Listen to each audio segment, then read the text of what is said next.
Hi அனைவருக்கும் sweet வணக்கம். Astronauts space adventure இந்த தலைப்பில் ஆல்ரெடி நம்ம வந்து ஒரு 2 வீடியோ போட்டிருப்போம். இது அந்த வரிசையில் வர 3வது வீடியோ. ஸோ அந்த விண்வெளி வீரர்கள்லாம் வந்து ஸ்பேஸுக்கு போகிறாங்க பார்த்தீங்களா? ஸோ அவங்க ஸ்பேஸில் பார்க்குற அந்த மிஸ்ட்ரியான விஷயங்கள், அப்புறம் வந்து ஸ்பேஸ்லேருந்து கீழே திருப்பியும் பூமிக்கு வரும்போது நடக்கிற அந்த அட்வென்ச்சரஸான விஷயங்கள்லாம் வந்துட்டு ப்ளஸ் அவங்களுடைய ஒரு மறக்க முடியாத சில வந்துட்டு ஹை மொமெண்ட்ஸ் இருக்கும்ல. ஸோ அதோட ஒரு தொகுப்பு தான் வந்து இந்த ஒரு சீரீஸு. ஸோ அதே வரிசையில் இன்னைக்கு ஒரு 4 ஆஸ்ட்ரோநாட்ஸோடைய ஒரு எக்ஸ்பீரியன்ஸை பற்றி பார்க்க போகிறோம். 4மே செம்ம இன்ட்ரெஸ்டிங்காக இருக்க போகுது. எனக்கு பர்சனலாக செகண்டை நான் சொல்ல போகிற அந்த ஒரு ஸ்டோரி தான் வந்து எனக்கு ரொம்ப ஒரு மாதிரி திக்னு இருந்துச்சு. ஸோ நீங்கள் இந்த 4மே கேட்டுட்டு உங்களுடைய ஃபேவரட்டான ஒரு செமையான எக்ஸ்பீரியன்ஸை நீங்கள் எதை ரேட் பண்ணுறீங்கன்றத கீழே கொமெண்ட்டில் லீவ் பண்ணுங்கள். ஸோ பார்க்க ஆரம்பிச்சலாமா? பியூ. நம்மளோட ஃபர்ஸ்ட் ஆஸ்ட்ரோநாட் இன்னைக்கு யாருன்னு பார்த்தீங்கன்னா சோயோன் இ. நான் இ மாதிரி இருக்குங்களா? ஸோ இவங்க வந்து ஒரு கொரியாவிலிருந்து ஸ்பேஸுக்கு போன one of the first astronauts இவங்களும் ஒருத்தங்க. அதே மாதிரி கொரியாவிலிருந்து மேலே ஸ்பேஸுக்கு போன ஃபர்ஸ்ட்டு விமன் ஆஸ்ட்ரோநாட்டும் வந்து நம்மளுடைய சோயோன் இ இவங்க தான். சரி, ரைட், ஓகே. இப்போது ரொம்ப நாளைக்கு முன்னாடியெல்லாம், ரொம்ப வருஷத்துக்கு முன்னாடியெல்லாம் பார்த்தீங்கன்னா கொரியா கிட்ட தாங்களே சொந்தமாக வந்து ஒரு ராக்கெட்டை வந்து உருவாக்கி அது மூலமாக ஆஸ்ட்ரோநாட்ஸ் வந்து ஸ்பேஸுக்கு போகணுன்றதெல்லாம் வந்துட்டு முடியாத, இப்போவே கொஞ்சம் கஷ்டம் தான், பட் அப்போ ரொம்பவே வந்து பாசிபிள் இல்லை இல்லைங்களா? அதனால ரஷ்யா கிட்டேருந்து ஹெல்ப் வாங்கி ரஷ்யன்ஸில் அந்த ஏர்கிராஃப்ட்ஸு அவங்களுடைய அந்த ஸ்பேஸ் ஷட்டில் மூலமாக வந்துட்டு இங்கேருந்து கிளம்பி மேலே போயிருப்பாங்க. போனதுக்கப்புறம் அங்கே பார்த்தீங்கன்னா என்ன பிளான் அப்படின்னா, இங்கேருந்து கிளம்பி மேலே போயிட்டு இன்டர்நேஷ்னல் ஸ்பேஸ் ஸ்டேஷனில் கொஞ்ச நாள் ஸ்டே பண்ணிட்டு சில பல ஆராய்ச்சிகள்லாம் பண்ணிட்டு திருப்பியும் மேலேருந்து கீழே பூமிக்கு வரணும். இதுதான் வந்து அவங்களுடைய ட்ராவல் பிளான். இப்போது ஆஸ் பர் பிளான் பார்த்தீங்கன்னா வந்துட்டு இவங்க சோயோன் இ அப்புறம் அவங்களோட குரூ மெம்பர்ஸ்லாம் கிளம்பி மேலே போயிடுறாங்க. போனதுக்கப்புறம் அங்கே அந்த ஆராய்ச்சிலாம் முடிஞ்சது. இப்போ திருப்பி கிளம்பி பூமிக்கு வரணும். பூமிக்கு வரும்போது பார்த்தீங்கன்னா ரஷ்யாவுடைய ஒரு ஸ்பேஸ் ஷட்டிலான சோயஸ் அப்படின்னு சொல்லப்படுற ஒரு விண்கலத்தில் வந்துட்டு ஏறுறாங்க. அது வந்துட்டு கிளம்ப தயாராக இருக்குது. இப்போது இங்கே தான் பஞ்சாயத்தே வந்து நடக்க ஆரம்பிக்குது. என்ன மேட்ரு அப்படின்னா, அந்த டிட்டாச் ஆகும் பார்த்தீங்களா, அந்த ஸ்பேஸ் ஸ்டேஷன்லேருந்து அந்த ஷட்டில் என்னமோ அது டிட்டாச் ஆகும்ல பூமிக்கு திருப்பி வர்றதுக்கு. அப்படி டிட்டாச் ஆகும்போது வழக்கத்துக்கு மாறா கொஞ்சம் எசகு பசகா ஒரு மாதிரி வந்து டிட்டாச் ஆகிடுது. அதனால அவங்க ஆல்ரெடி சில கணக்கெல்லாம் போட்டிருப்பாங்கல்ல. ஓகே, இப்போ பூமிக்குள்ளே வரணும் அப்படின்னா அந்த கிராவிட்டி இருக்குது, மற்ற சில ஃபினாமினன்ஸ்லாம் இருக்குது, இந்த ஸ்பீடில் தான் வரணும், இந்த ஆங்கிளில் வரணும்னு சிலலாம் இருக்கும் இல்லைங்களா? அதெல்லாம் கொஞ்சம் கொஞ்சம் வந்துட்டு அவுட் ஆஃப் கண்ட்ரோலாக போயிடுது, எல்லை மீறி போயிடுதுன்னு வச்சுக்கோங்களேன். இவங்களுக்கும் கண்ட்ரோல் பண்ண ட்ரை பண்ணுறாங்க. உள்ளே உட்காந்துட்டு பெருசாக கண்ட்ரோல் பண்ண முடியல, ஐயையோன்ற மாதிரி இருக்குது. கொஞ்சம் கொஞ்சமாக அவங்க வந்துக்கிட்டு இருந்த அந்த ஸ்பேஸ் ஷட்டில் பார்த்தீங்கன்னா ஹீட்டாக ஆரம்பிக்குது. எப்போவுமே நம்ம அது ரொம்ப ஹீட் ஆச்சுன்னா தெரியும் அடுத்தது என்ன நடக்கும்னு. ஏன்னா ஆல்ரெடி ஒரு மாதிரி நேரம் சரியில்லை அப்படின்ற மாதிரி வந்துட்டு போயிட்டு இருக்கும்போது அவங்களுக்கும் பயம் தொத்திக்குது. ஆஹா, சரி நம்ம என்ன இருப்போமா இல்லையான்னு தெரியலேன்னு சொல்லிட்டு சாமியெல்லாம் வேண்டிக்கிறாங்க. அண்ட் அதுக்கு ஏற்ற மாதிரியே அந்த அவங்க மேலேருந்து வந்துட்டு இருந்த அந்த ஒரு ஸ்பேஸ் ஷட்டில் பார்த்தீங்கன்னா வந்து கரெக்டாக அவங்க எங்கே போய், அதாவது டெஸ்டினேஷன் இருக்கும் பார்த்தீங்களா, அந்த கரெக்டாக மார்க் பண்ணி வச்சுருப்பாங்களே, அந்த லொக்கேஷனை தாண்டி கொஞ்சம் கொஞ்சமாக விலகி வந்து போக ஆரம்பிச்சிருக்கு. எவ்வளோ தூரம் கிட்டத்தட்ட விலகிடுச்சுன்னு பார்த்தீங்கன்னா கிட்டத்தட்ட 300 மைல்ஸ் வந்து விலகி போயிடுது. ரொம்ப ரொம்ப பெருசு, 300 மைல் ரொம்பவே பெருசு. ஸோ அப்படி இருக்கும்போது வந்துட்டு ஒரு மாதிரி விலகி போய் கடைசியில் அப்படி இப்படியே வந்துட்டு இது பண்ணி ஒரு இடத்துல போய் பொத்துன்னு அந்த இது வந்து லேண்ட் ஆகிடுது. லேண்ட் ஆன இடம் எது அப்படின்னு பார்த்தீங்கன்னா, பேசிக்காக வந்து ஒரு ரொம்ப ஒரு ஒரு கிராமம், நல்ல ஒரு குக் கிராமம், பயங்கரமாக வில்லேஜ்னு வச்சுக்கோங்களேன். ஸோ அந்த டைமில் அந்த இது லேண்ட் ஆனப்போ அங்கே யார் இருந்தா அப்படின்னா, ஆடு மேய்க்கிற ஒருத்தங்க இருந்துருக்கிறாங்க. ஸோ யோசிச்சு பாருங்கள், அவங்களுக்கு எவ்வளோ அந்த அறிவுன்னு சொல்ல முடியாது, அவங்களுக்கு பெருசாக தெரியாதுங்களா, விழிப்புணர்வு இருக்காது, யார் இவங்க, என்ன இது மேலே விழுக்குதுன்னு சொல்லிட்டு. அவங்கள பொறுத்த வரைக்கும் என்ன ஆயிடுச்சு அப்படின்னா, வந்தது ஏதோ ஏலியனு, மேலேருந்து வேற்றுக்கிரகவாசி வந்துட்டான் அப்படின்னு சொல்லிட்டு அவங்களுக்கு ஒரே பயமாக போயிட்டுருக்கு. இவங்களே உழுந்து ஒரு மாதிரி வந்து திணறி அப்படியே அது விழுந்து வெளியே வந்து பார்த்தோன்னா அவங்களுக்கு இது ஏதோ வந்து வேற்றுக்கிரகவாசி தான் மேலே வந்துடுறாங்கன்னு சொல்லிட்டு அவங்களுக்கு அவ்வளோ பெரிய ஷாக்கு. இவங்க வந்து போய் என்ன கேட்டுருக்காங்க, உங்கள்கிட்ட ஃபோன் இருக்கா, ஏதாவது இருக்கா, நான் வந்து காண்டாக்ட் பண்ணி சொல்லணும்னா அவங்க ஒன்றுமே புரியல. ஆடு மண்டையை வச்சுட்டு மேன்னு சொல்லிட்டு இப்படி பார்த்துக்கிட்டு இருந்தால் எப்படி இருக்கும். ஸோ அவங்களுக்கு புரியல, இவங்களுக்கு அவங்க பேசுறது புரியல. பேசிக்காக அவங்க எங்கே லேண்ட் ஆனாங்க அப்படின்னு பார்த்தீங்கன்னா கசகஸ்தானில். ஸோ ரஷ்யாவுக்கு போக வேண்டியது அப்படியே சுற்றி இந்த பக்கம் வந்து கசகஸ்தானில் வந்து பொத்துன்னு விழுந்துருச்சு. அதுக்கப்புறம் அவங்களுக்கு புரியாமல் அவங்க பதட்டமாகி இது ஏதோ மேலேருந்து வந்துட்டாங்கன்னு சொல்லிட்டு ஒரு மாதிரி பஞ்சாயத்துலாம் கிரியேட் ஆகி அதுக்குள்ளே இவங்க என்ன பண்ணிட்டாங்கன்னா, இவங்களுடைய அந்த ஸ்பேஸ் ஷட்டருக்குள்ளேயே போயிட்டு அங்கே இருக்கிற ஜிபிஎஸ் ஆன் பண்ணி அது மூலமாக காண்டாக்ட் பண்ணி ஃபைனலாக ரஷ்யாவுடைய அந்த மிலிட்ரியா சோ கால்டு பீப்புளெலாம் வந்துட்டாங்க. அதுக்கப்புறம் சேஃபாக அவங்கள வந்துட்டு கூட்டின்னு போயிட்டாங்க. ஸோ இதுதான் வந்துட்டு சோயான் இ அவங்களுடைய ஒரு ஒரு ஒரு ஏலியன் ஒரு ஏலியன் எக்ஸ்பீரியன்ஸ்னு அப்படின்னு சொல்லலாம். 2வது நான் ஆல்ரெடி சொன்ன மாதிரி என்னுடைய பர்சனல் ஃபேவரட்னு சொல்லலாம். ஸோ என்ன மேட்ருனா அது ரொம்ப இன்ட்ரெஸ்டிங்காக த்ரில்லிங்காக போகும். ஸோ யார் இது அப்படின்னு பார்த்தீங்கன்னா ஸ்காட் பாராசின்ஸ்கி. ஸ்காட்னு வச்சுப்போமே. ஸ்காட் பார்த்தீங்கன்னா வந்து அவரும் வந்து விண்வெளியில் தான் இருக்கிறார். அப்படி எங்கே இருக்காருன்னா இன்டர்நேஷ்னல் ஸ்பேஸ் ஸ்டேஷன் நம்ம ஆல்ரெடி பார்த்தோம் இல்லையா, அங்கே தான் இருக்கிறாரு. நான் இந்த கதைக்குள்ளே போகிறதுக்கு முன்னாடி நீங்கள் எத்தனை பேர் வந்து லோக்கி சீசன் 2 பார்த்துருப்பீங்க?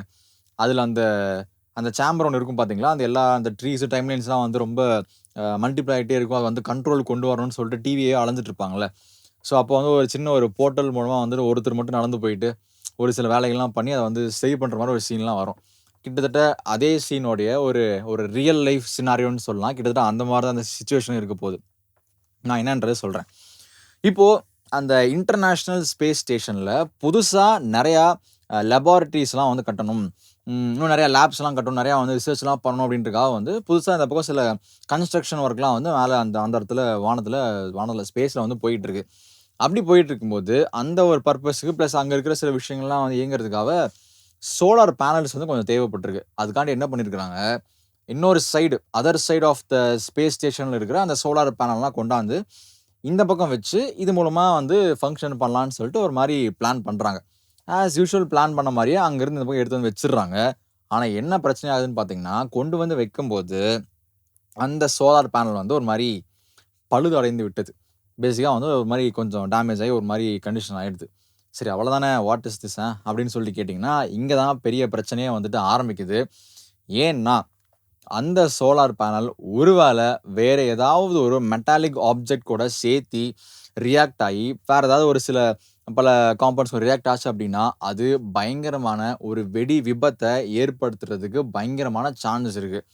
ஸோ அது வந்து சாதாரண வெடி விபத்தெல்லாம் இல்லை. ஒருவேளை அது வெடிச்சுது அப்படின்னா ஸோ கிட்டத்தட்ட அந்த ஸ்பேஸ் ஸ்டேஷனே காலினே சொல்லலாம். சேம் ஆஸ் அந்த லோக்கியில் எப்படி அந்த அந்த ஒரு போர்ட்டெல்லாம் அந்த ஒரு விஷயம் பார்த்தீங்களா, அது வந்து வெடிச்சுது அப்படின்னா கிட்டத்தட்ட என்டையர் டைம் லைனுமே காலி, என்டையர் டிவியே காலின்ற மாதிரி இருக்குல்ல, கிட்டத்தட்ட சேம் ஒரு சினாரியோ தான். இப்படி இருக்கும்போது நிலமை அவுட் ஆஃப் கண்ட்ரோலில் போயிட்டுருக்கு. சேம் ஆஸ் வந்து லோக்கி சீசனு. ஸோ அப்படியே ஒரு 72 மணி நேரம் ஆகுது. ஆனதுக்கப்புறம் ஃபைனலாக ஒரு முடிவுக்கு வராங்க. சரிப்பா, யாராவது ஒருத்தர் இப்போ அதை போய் வந்து சரி பண்ணி தான் ஆகணும். இல்லைன்னா ஏதோ ஒரு ஆஸ்ட்ராய்டு அந்த சின்ன சின்ன பார்ட்டிகல்ஸ்லாம் வரும் பார்த்தீங்களா, அது வந்து ஃபயர் ஆகி ஏதோ ஒரு பிரச்சனை வில்லங்கம் கண்டிப்பாக நடக்க தான் போகுது.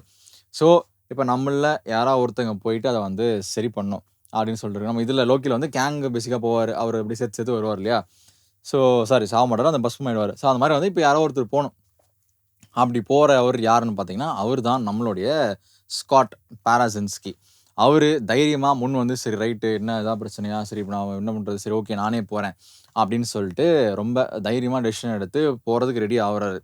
இங்கே எக்ஸ்ட்ரா பிரச்சனை என்னன்னு பார்த்தீங்கன்னா, நான் ஆல்ரெடி சொன்ன மாதிரி ஒருவேளை இவர் சரி பண்ணுறேன்னு சொல்லிட்டு அங்கே போயிட்டு தவறுதலாக ஏதாவது வந்து மெட்டல் கூட அவங்க வந்து ஒரு ரியாக்ஷன் நடந்து ப்ளஸ் இவர் சூட் வேறு ஃபுல்லாக ஆக்சிஜன் சூட்டு, ஏன்னா ப்ரீத் பண்ணுறதுக்கு வேணும் இல்லைங்களா. ஆக்சிஜன் இஸ் ஹைலி ஃப்ளேமபிள், எல்லாருக்குமே தெரியும். ஸோ ஒருவேளை அப்படி ஏதாவது ஃபயர் நடந்தால் கூட அதுவும் அழிவுக்கு வந்துட்டு ஒரு பாதையை வகுக்கும்னு சொல்லிட்டு ரொம்ப வந்து ஒரு கிரிட்டிக்கலான சிச்சுவேஷன். பரவாயில்ல, நான் ஃபேஸ் பண்ணுறேன், நான் போகிறேன். இனியா ஒரு ரிஸ்க் நான் போகலனாலும் வந்து ரிஸ்க் தான், நான் போனாலும் ரிஸ்க் தான். ஸோ பரவாயில்ல, நான் வந்து ரிஸ்க் பண்ணி போகிறேன்னு சொல்லிட்டு ஸ்காட் வந்து கிளம்பி போகிறாரு. நல்ல வேலையாக யாருக்கும் எதுவும் ஆகலை. இவர் போய் கரெக்டாக வந்து பண்ண வேண்டிய வேலையை வந்து செமையாக பண்ணி முடிச்சிடுறாரு. முடிச்சதுக்கப்புறம் சேஃபாக திரும்பி உள்ளே வந்தார். ஸோ ஒரு ஹீரோனே சொல்லலாம் பேசிக்காக.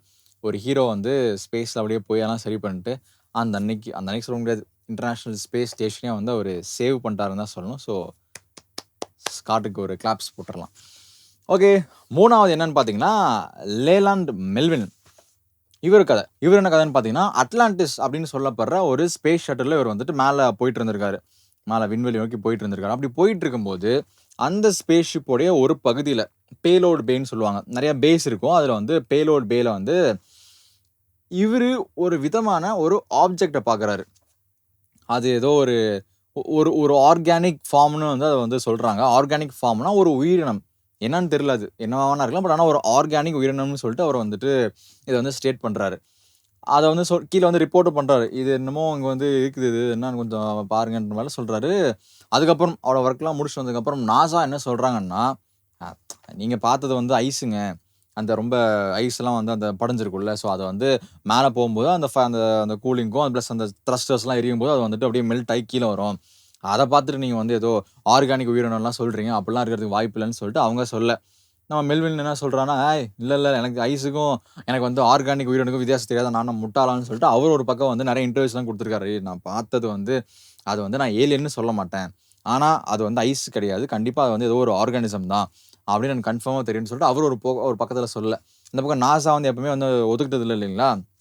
எப்போ தான் வந்து நாசா ஆமாப்பா ஏலியன் இருக்குப்பா யூஎஃப்ஓ இருக்குப்பா ஓகே இல்லாத பட்சத்தில் ஒத்துக்க முடியாது தான். பட் எனிவேஸ் இது வரைக்கும் எங்கேயுமே அவங்க ஒத்துக்கிட்டது. பட் நிறையா நம்ம ஆல்ரெடி பார்த்துருப்போம், போன வீடியோவில் நீங்கள் பார்த்தீங்கன்னா தெரிஞ்சிருக்கும்.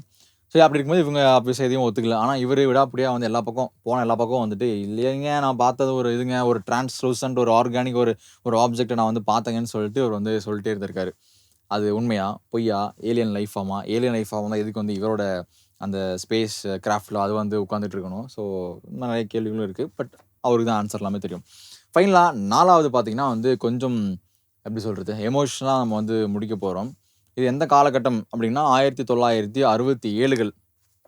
அந்த டைமில் மோஸ்ட்டாக எல்லாருக்கும் தெரிஞ்சிருக்கும், இந்த வேர்ல்டு வார் 2லாம் முடிஞ்சதுக்கப்புறம் அதுக்கு முன்னாடி இன்ஃபேக்ட் இருந்துச்சு.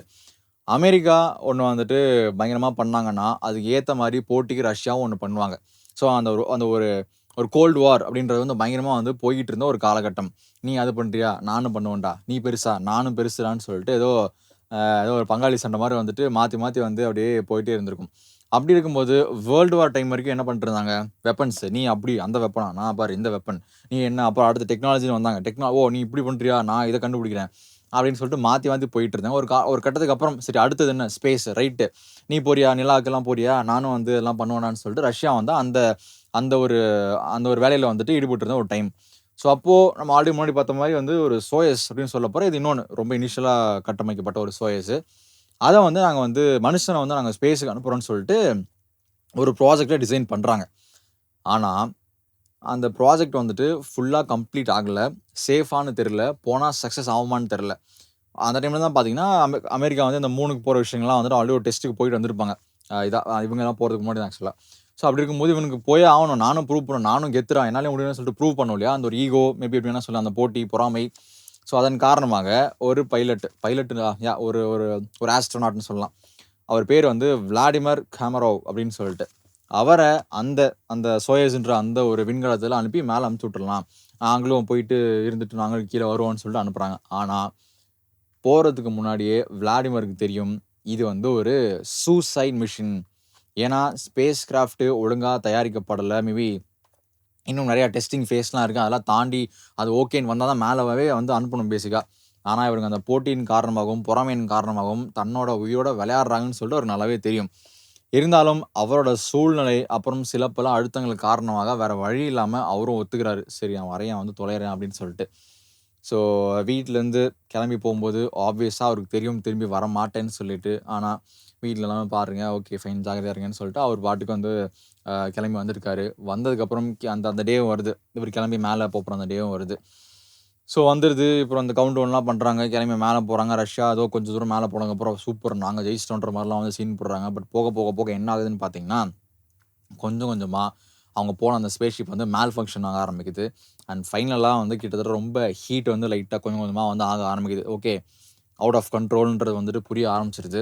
அந்த டைமில் கடைசியாக விளாடிமிர் என்ன சொன்னார்னு பார்த்தீங்கன்னா, the heat in my capsule is rising, you have killed me அப்படின்னு சொல்லிட்டு அந்த ரஷ்யாவுடைய அந்த கீழே இருக்குது பார்த்தீங்களா அவங்க பேஸு, ஸோ அங்கே வந்து ஒரு மெசேஜ் வந்து பாஸ் பண்ணுறாரு. ஸோ வித் தேட் அவ்வளோதான் எக்ஸ்ப்ளோட் ஆயிடுச்சு. ஸோ இந்த மாதிரி ஆராய்ச்சிகளுக்கும் நீ தான் பெருசு நான் பெருசு சின்னது அதுன்னு சொல்லிட்டு நிறையா அந்த போட்டியும் பொறாமைகள் காரணமாக நிறையா உயிர்கள் வந்து பாஸ்டில் வந்துட்டு பலிகடா ஆயிருக்கு. ரைட் ஃப்ரம் அந்த எக்ஸ்பெரிமெண்ட்ஸு அந்த ஃபிலடெல்ஃபியாவில் நம்ம பார்த்துட்டு போனீங்களா, அதுலேருந்து இது வரைக்கும் எக்கச்சக்கமாக இருக்குது. ஸோ மேபி ஹியூமன்ஸ் வந்துட்டு சம் கேசஸில் ஒரு லேப் ரேட்ஸாக வந்து மாறிடுறோமோ அப்படின்னு வருது.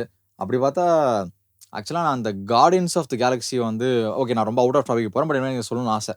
எனக்கு இந்த கார்டியன்ஸ் ஆஃப் கேலக்ஸி படம் பார்த்ததுக்கப்புறம் எனக்கு ரொம்ப ஓகே வாட் இஃப் இப்போ ரங்கூனுக்குலாம் அதுக்கும் ஒரு ரக்கூனுக்குலாம் வந்துட்டு அதுக்கும் உயிர் இருக்குல்ல, நம்ம அதை வச்சு ஆராய்ச்சி பண்ணுறோம். பேசிக்காக எல்லா லிவிங் பீயிங்ஸையும் வந்துட்டு என்ன சொல்கிறது உதாசீனப்படுத்த வேணாமேன்ற மாதிரி தான் சொல்கிறேன். ஆனால் ஓகேடா சிக்கன்லாம் சாப்பிட்றேன் மட்டன்லாம் சாப்பிட்றேன்னா புரியுது. பட் என்னமோ கொஞ்சம் எனக்கு ஒரு தாட் வந்திருக்கு, இப்போது எலியை வச்சு இதெல்லாம் பண்ணி கொள்றாங்கன்னா அப்போ எலி மட்டும் என்ன சும்மாவா, நானும் இங்கே தான் நான் பிறந்திருக்கேன். பேசிக்காக அந்த அவதார் மாதிரி படங்கள் இந்த மாதிரி படங்கள்லாம் பார்க்கும்போது கொஞ்சம் நம்மலாம் எல்லாம் ஒன்று தானேயா, எல்லாம் ஒரே உலகம், எல்லாம் ஒரே உயிர் தான்ற மாதிரிலாம் வந்து திடீர்னு ஏதோ ஒரு மாதிரி out of the world topics எல்லாம் மைண்டுக்கு அப்பப்போ வருது. சரி ஏதோ அறத்தூக்கத்தில் பேசுறதுனால வருதுன்னு நானே நினச்சிக்கிறேன். சரி ஃபைன், ஓகே. இதெல்லாம் ஓரல்ஸ் தான். That's it for today. மீண்டும் உங்களை நாளை மற்றும் ஒரு வீடியோவில் சந்திக்கிறேன். Until thank you, bye bye.